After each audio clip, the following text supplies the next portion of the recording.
Welcome to Book Summary Podcast, your gateway to personal transformation.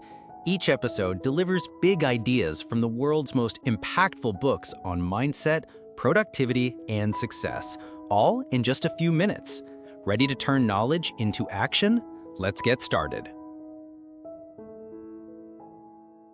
Have you ever found yourself maybe scrolling through Instagram or, just driving around a fancy neighborhood Oh yeah, it happens all the time. and you see someone pull up in this gleaming brand new luxury car? Or maybe you see an influencer's post, the huge mansion designer stuff, exotic trips. The whole package. Exactly. What's the very first thing that pops into your head? Probably. Wow, they're loaded. Right. If you're like most of us, it's something like, wow, that person is rich. We just instantly make these assumptions, don't we, about their money, their success, their whole life, really. Purely based on what we can see, the flashy stuff. Exactly, these visible, tangible displays. But what if? What if those outward signs, those flashy symbols, are actually, profoundly misleading? What if the real story of financial well-being, true, lasting security, is actually something totally different? Something completely invisible. Okay, so let's unpack this a bit. This deep dive, it's really going to challenge our gut feeling, our intuitive understanding of wealth, which, let's be honest, is often kind of flawed. That's it. We're drawing really heavily from the insights in Chapter 9 of Morgan Housel's fantastic book, The Psychology of Money. A truly essential read. Absolutely. And the chapter title says it all. Wealth is what you don't see.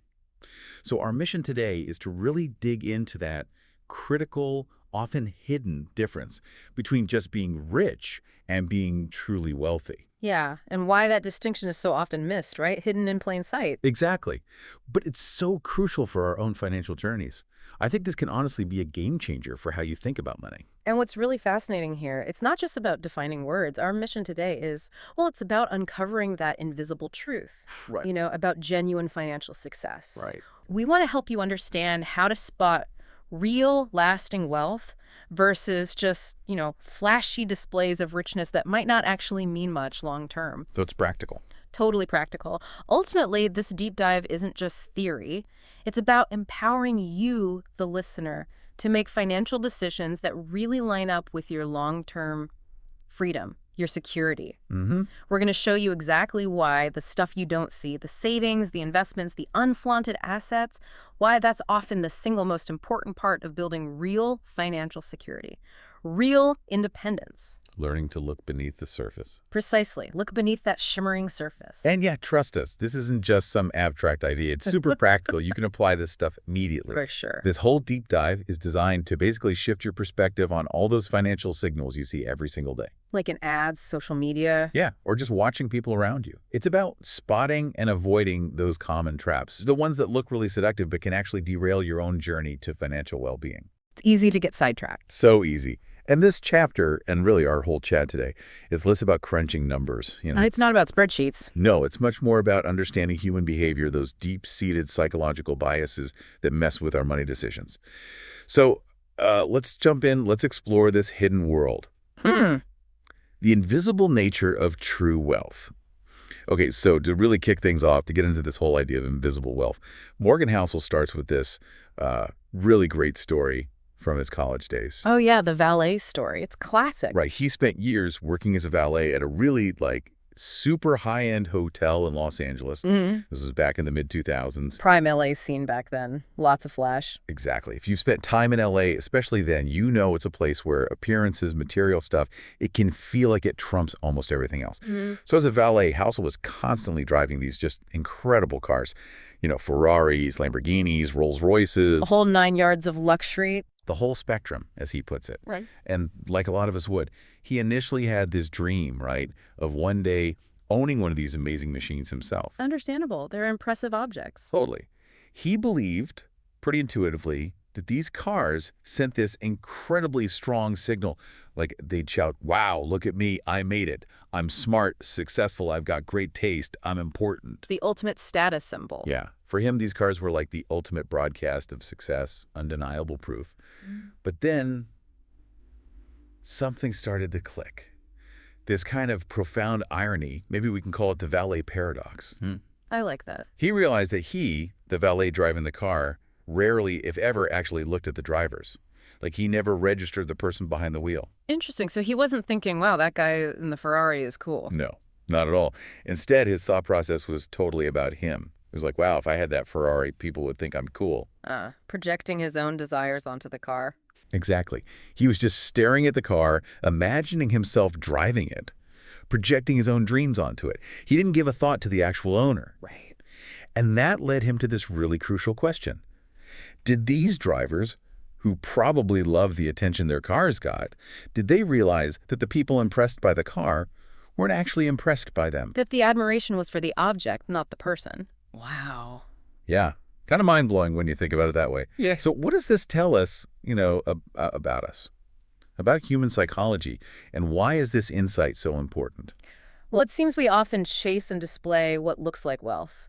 The expensive watch, the big house, the fancy car. Right, the visible stuff. Primarily to get respect, admiration, maybe even make people a little envious. We think having expensive things brings that social validation. Feels like it should, right? It feels like it should. Right. House's experience, and really the core message here makes it super clear.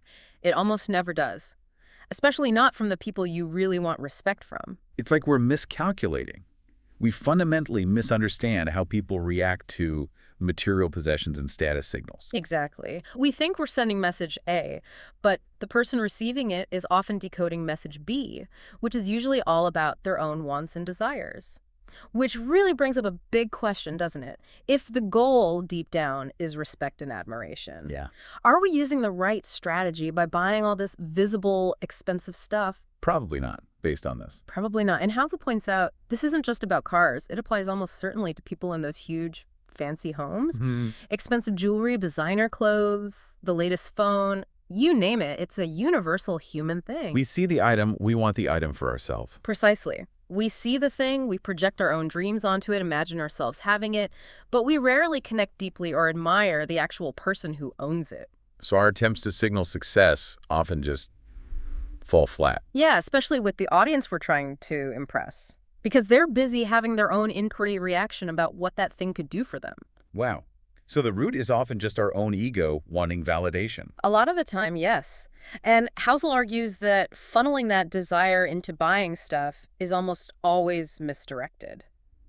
And this kind of forces us to ask ourselves honestly, how often do you buy something, or maybe just want to buy something, mainly to project a certain image? Good question. What are you really looking for when you crave that new gadget or the fancier car or that designer bag? Is it real connection, self-expression, or just, that quick hit of feeling important? It's definitely something to reflect on. What's the real motivation? Okay, let's switch gears to another story from the book. This one really hammers home how deceiving appearances can be when it comes to money. Roger. Yes, Roger. Housel introduces this guy, Roger, a contemporary of his, and Roger drove this sleek, attention-grabbing Porsche. The kind of car you notice. Absolutely. And for most people, seeing that car was enough. They immediately jumped to conclusions. Like, okay, this guy's got it made. Exactly. Everyone, including Housel at first, just assumed Roger was rich. He drives a Porsche, so he must be successful, right? Financially secure, living the dream. The assumption was just instant, almost automatic. Roger, rich. That's how we're wired to read those signals. We see the symbol, we assume the substance. But then, one day Roger shows up, not in the Porsche, but in this old beat-up Honda. Oh. And the next week, same thing. So naturally, Housel gets curious and asks him, pretty innocently, hey, what happened to the Porsche? And Roger's response? Astonishing. Yeah. Delivered with almost zero shame or embarrassment. He just says, matter-of-factly, that the Porsche got repossessed. He defaulted on the loan. Wow. Just like that. No big deal. Apparently not. He just recounted it casually, like talking about the weather. Yeah. Every single assumption people had made about him based on that car. Completely, totally wrong. Ooh. And Housel kind of implies that L.A., and probably lots of places focused on appearances, are full of Rogers. People whose flashy exteriors hide some pretty shaky financial ground. Yeah, that anecdote just perfectly nails a critical point, doesn't it? The only concrete piece of data you actually have when you see someone buy a, say, $100,000 car is that they now have $100,000 less money than they did before. Or maybe $100,000 more debt. That's it. That's all you know for sure. That is literally all you know, empirically. You can't see their bank balance, their stocks, their real net worth, or, importantly, their liabilities. But we judge by what we see. We have to, or we feel we have to.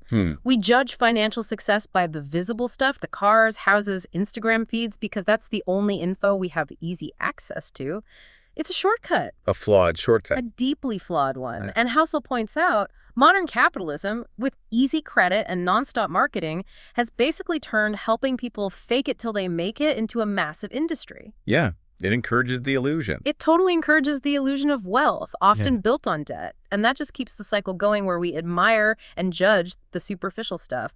So how do you protect yourself from making these bad assumptions?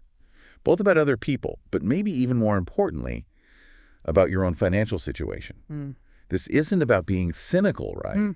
It's just about seeing reality clearly, looking past the flash, and realizing that the real signs of financial health are usually hidden. Invisible. Invisible.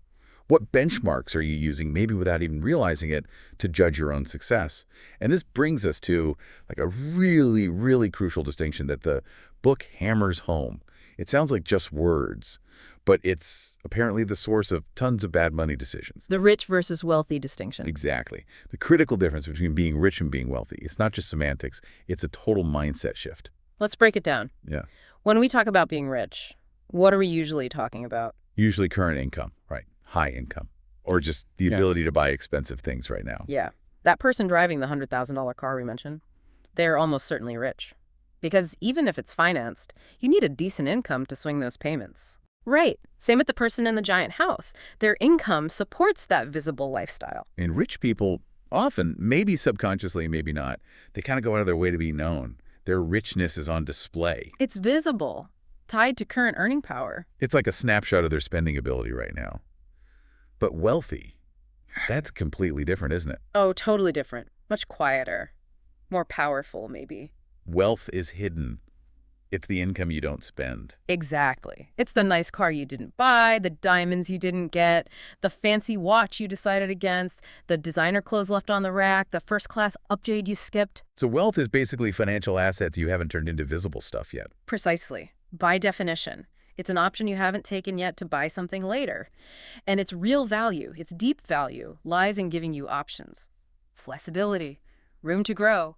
So you could eventually buy even more stuff, or, much more importantly, achieve real financial independence. Freedom. Control over your life. That's the power of wealth. It's the quiet, steady buildup of resources.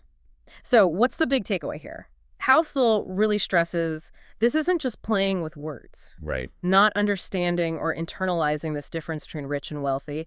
He thinks it's the root cause of countless bad money moves. Why? Because feeling rich is tempting. Incredibly tempting. That immediate gratification, spending money on nice things, it feels amazing, it's addictive. Yeah. But, like the investor Bill Mann said, there is no faster way to feel rich than to spend lots of money on really nice things.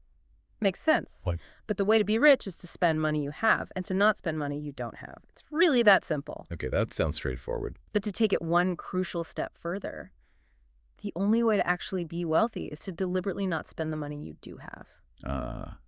So the unspent money is the wealth. That's the essence of it. That unspent money, those assets building up, that delayed gratification that is wealth.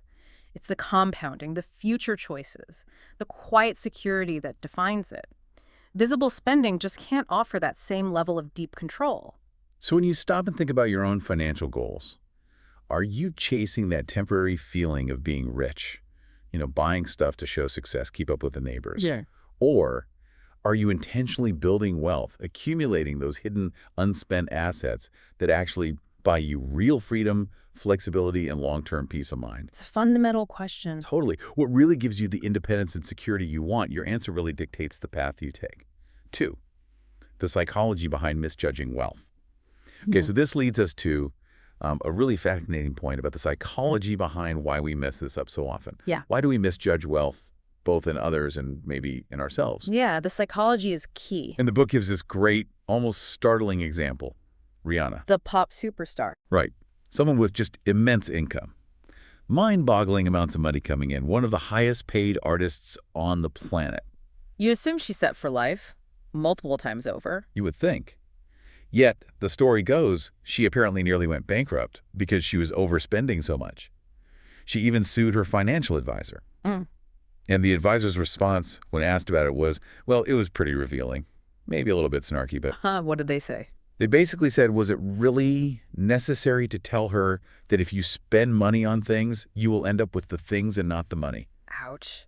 But kind of true. Right. You laugh because it seems so incredibly obvious. But Housel makes this critical point.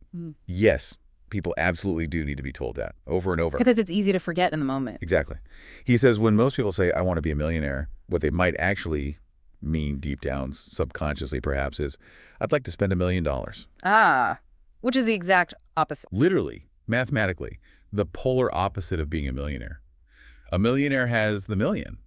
Someone who spends it doesn't anymore. It's confusing assets with consumption, a balance sheet versus an income statement. Yeah, a really fundamental confusion. And that begs the question, right? Why is a simple truth so hard for people to really get? Even people earning insane amounts like Rihanna. It's not about being dumb, clearly. No, it's rarely about intelligence. It's about powerful, often subconscious psychological drives.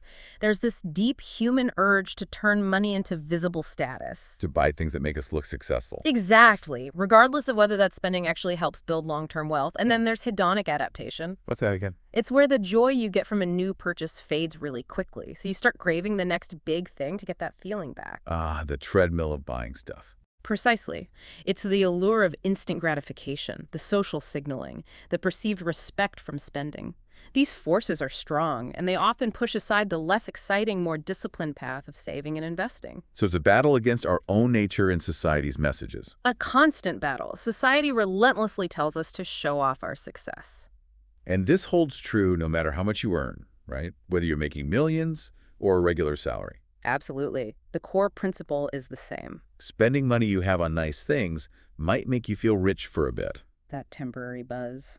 But it's the unspent money, the money you deliberately save, invest, let it compound, that actually makes you truly wealthy and builds that lasting security. Feeling rich and being wealthy are often pulling in opposite directions. You have to choose which one you prioritize. Yeah. Okay, to help us grasp this, because it can feel a bit counterintuitive, the book uses a really good analogy. It's incredibly relatable. That diet and exercise one. Yeah.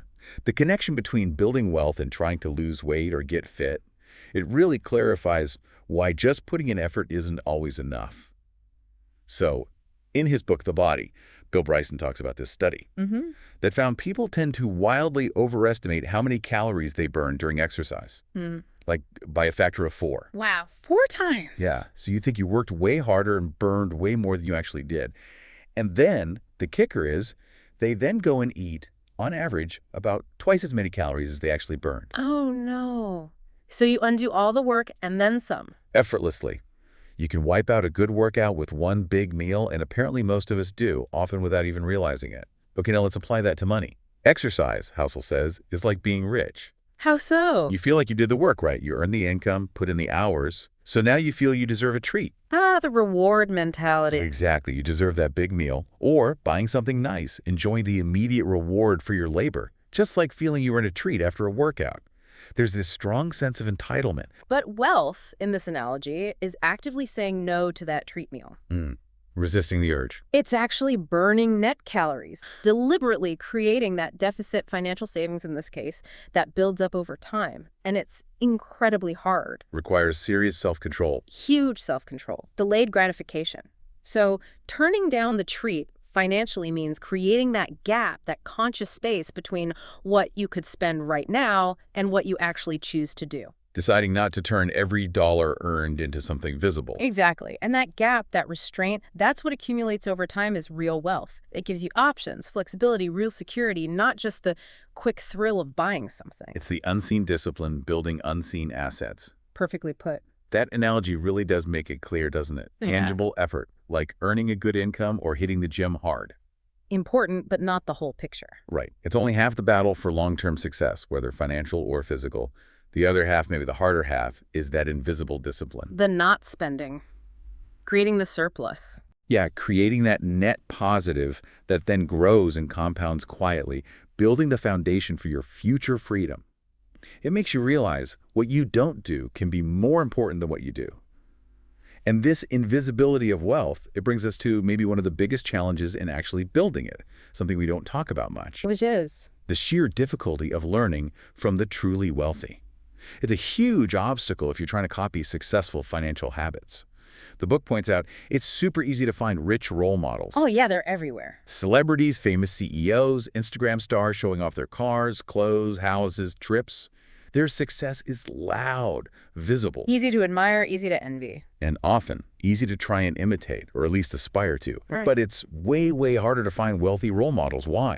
Because, by definition, their success is hidden. Exactly. You don't see their savings rate, their diversified portfolio quietly growing, the unspent income, the deliberate, maybe even frugal choices they make daily. I mean, think about that incredible story of Ronald Reed. The janitor millionaire, it's almost unbelievable. Right. A humble janitor, gas station attendant in rural Vermont, super low-key life, fixed cars, swept floors, bought a modest house for $12K back in the day, lived there his whole life. Chopped firewood for fun. Yeah.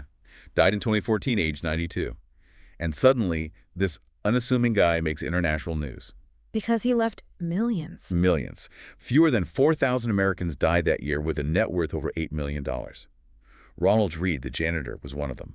Left $2 million to his stepkids, over $6 million to the local hospital and library. And the people who knew him were just floored, completely baffled. Where did all that money come from? No lottery, no inheritance. Nope, no secrets. He just saved what little he could consistently, invested it in solid blue-chip stocks, and then he just waited. Patiently. For decades. For decades, letting those small, steady savings compound into over $8 million. But here's the key part. He only became a role model after he died. Exactly. When his hidden wealth was revealed, while he was alive, nobody looked at him as a financial inspiration. Why? Because every single penny of his wealth was invisible. Nothing to see, nothing to envy, nothing to copy. Precisely. And here's where it gets really interesting and maybe a bit depressing. Imagine trying to learn how to write, like a great novel. Okay. If you had never, ever read a single book in your life, who would you learn from? Whose techniques would you follow? It would be almost impossible. You'd have no frame of reference. Right. It makes something already hard seem utterly impossible. It's incredibly difficult to learn from what you simply cannot see, from examples that are, by their very nature, hidden. And that really highlights a deep problem, doesn't it?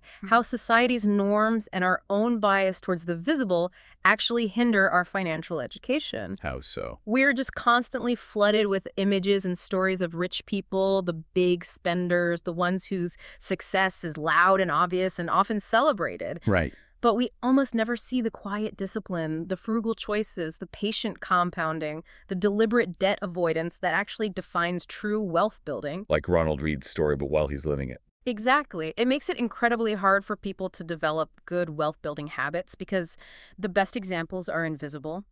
The media, our culture, it shows us the flash, the consumption, not the quiet accumulation and patience that really work. It's like a systemic blind spot in how we learn about money. A huge blind spot. And that really helps explain psychologically why so many people struggle to build real wealth, even if they desperately want financial security.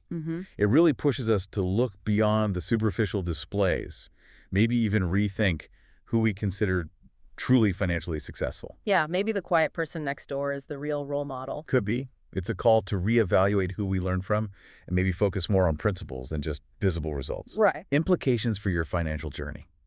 Okay, so let's talk about the practical implications here. What does this invisible nature of wealth mean for your financial journey? Yeah, how do we apply this? Well, one of the biggest traps, and it's sneaky, is just social comparison and the pressure of outward appearances. The chapter subtly points out this basic human truth. We're good at learning by imitation. Monkey see, monkey do. Kinda.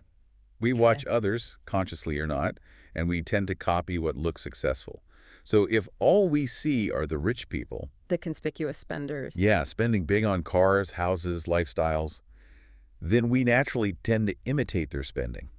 Not necessarily their saving or investing, because we don't see that. Which creates this constant pressure to spend, keep up, maybe even one-up them. Exactly. It's relentless. I mean, just think about the nonstop exposure we have today. Social media is basically a highlight reel of curated, expensive lifestyles. Filters and all. Right. Advertising constantly tells us happiness and success, and even our self-worth are tied to buying things. It fuels that cycle, right? Want more, spend more. Yeah, regardless of whether you can actually afford it or if it aligns with your real goals, it's this desire to keep up or get ahead in a game where the goalposts just keep moving further away. Right. Leaving you perpetually unsatisfied. Totally. It's a game you almost can't win, because as soon as you reach one level, you see the next, more expensive level. And if you connect that to the bigger picture, that psychological trap is incredibly powerful and honestly kind of destructive. It can stop people from ever feeling like they have enough, even if they make really good money that objectively should provide comfort and security. Because someone else always seems to have more or fancier stuff. Exactly. The moment you hit a certain income or saving goal, seeing someone else's even bigger, flashier spending can just instantly reset your internal benchmark. You start wanting that. That constant upward creep of expectations. Yeah, fueled by social comparison. It makes real financial contentment incredibly hard to find, and it fundamentally gets in the way of actually building wealth. It sounds exhausting. Yeah. Like being on a treadmill you can't get off. It is exhausting. Housel implies that just recognizing this cycle, becoming aware of it, is the crucial first step to breaking free. So keep this in mind, right? When you find yourself quickly judging someone else's success based on what they own, Or maybe, more importantly, when you're setting your own financial goals, ask yourself, what benchmarks am I using? Are they really mine, based on my values? or are they subconsciously driven by trying to keep up with the visible, maybe misleading spending of others? Others who, as we've said, might not even be truly wealthy themselves. It's a vital question for your peace of mind and your financial future. So this whole deep dive, understanding wealth is hidden, it ultimately points us towards something really personal. We need to realign our goals with what actually gives us financial freedom. Getting clear on the why. Exactly. What are we really working for? The book keeps coming back to that core difference. Most people, deep down, don't just want to be rich in that flashy, high-spending sense. What do they really want? What they truly profoundly want is to be wealthy. They want independence, security, flexibility, the stuff that financial assets you haven't spent yet can give you. Options. Control over your own time. Yeah, the ability to make life choices based on what you want, not what financial pressure dictates. Being in the driver's seat of your own life. That's the real goal for most people. And that means cultivating a pretty major shift in thinking. From thinking, man, I'd love to spend $1 million right now on a new house, car, vacations, to thinking, wow, I'd love to have $1 million saved and invested, giving me the security and flexibility to maybe pursue a passion, handle emergencies without stress, live life on my own terms down the road. It's reframing what money does for you. Totally. Seeing money not just as a way to buy stuff, but as a tool for independence, choice, building a life you control, not just getting fleeting validation. And this is exactly where understanding meets action, right? Where knowledge becomes powerful. Really internalizing this idea that true freedom, control, peace of mind comes from the hidden, unspent wealth. That's the critical first step. It lets you consistently prioritize those unseen assets over the visible liabilities. Choosing the savings account over the new car, maybe. Sometimes, yeah. It's making that conscious, often tough choice to value the quiet security of a growing portfolio or a solid emergency fund more than the immediate thrill of a new purchase or the status of a bigger house. Applying Housel's wisdom consciously. Exactly. It turns financial planning from this frantic race to get more stuff into a strategic, patient journey toward real independence, real options, deep peace of mind. It lets you define success your own way. On your own terms. So what does freedom actually mean to you personally, the listener? How can deliberately building that hidden wealth get you closer to your specific vision? Versus just piling up visible stuff that might actually weigh you down. Right. It's about figuring out your personal enough, understanding what you truly value, and recognizing what really makes your life richer, not just what looks good to others. And finally, to really build that lasting wealth, that real financial independence, there's this one character trait the book kind of hints at being essential, and it's often misunderstood. What's that? Humility. Humility. How does that fit in? Well, it's not about being meek or putting yourself down. It's more about a profound lack of concern about what other people think of your financial status, your stuff, your spending. Not needing external validation through possessions. Exactly. Housel suggests that the people who successfully build real, lasting wealth often look modest, but are actually wealthy. not the other way around. Interesting. So they choose not to broadcast it. It seems so. It's a personal choice, maybe a quiet one, to just opt out of that endless game of keeping up appearances. It's like a quiet confidence, Mhm. an internal focus. Yeah. And that allows for a higher savings rate because that psychological pressure to impress people, to signal status with spending, it just isn't driving their decisions. They're secure in their choices, focused on their own goals. Right. Not constantly trying to meet some perceived social standard. It's like this deep inner freedom that kind of paradoxically enables more external freedom later on. That raises a really practical question, though. How do we actually cultivate that internal strength, that humility, in a world that's just obsessed with the external display and comparison? Good question. It sounds tough. House suggests it requires a conscious psychological shift away from social comparison, actively choosing to tune out some of the noise. Like maybe spending less time scrolling aspirational feeds. Could be part of it.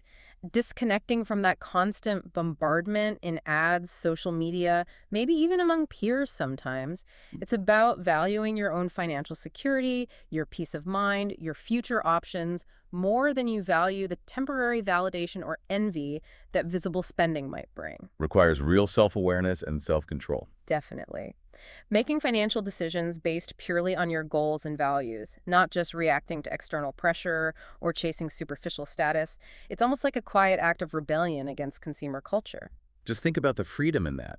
The freedom that comes from simply not caring what other people think about your car or your house or your clothes. Or how you spend or don't spend your money. Yeah, that freedom from needing external approval is such a powerful, maybe overlooked enabler of wealth. Because it lets you direct your resources, your money, your mental energy towards building those invisible assets. Exactly. The ones that actually provide independence, flexibility, and a life lived on your own terms, instead of constantly chasing someone else's definition of what success looks like. Okay, so as we wrap up this deep dive, we've really dug into why wealth is what you don't see. We've picked apart that crucial, often confused difference between being rich and being wealthy. Yeah, we saw how easy it is to get fooled by appearances. Totally. And how hard it can be to actually learn from the truly wealthy role models because their success is usually invisible, right? Built on quiet discipline, delayed gratification, not flashy stuff. And understanding that nuance, as Housel lays out so well, it's fundamental. It's foundational for making smarter money decisions for yourself. So here's maybe a provocative thought to leave you with. Something to chew on as you go about your day. Okay, let's hear it. If society pushes us so hard towards visible spending, if we're constantly told to judge success by what people own and show off, what counterintuitive behaviors might be the most powerful for you to adopt?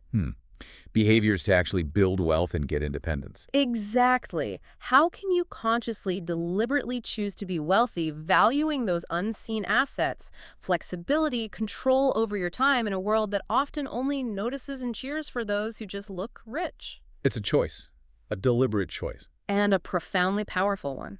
And, as we finish talking about the hidden nature of wealth, it perfectly sets up the next big question.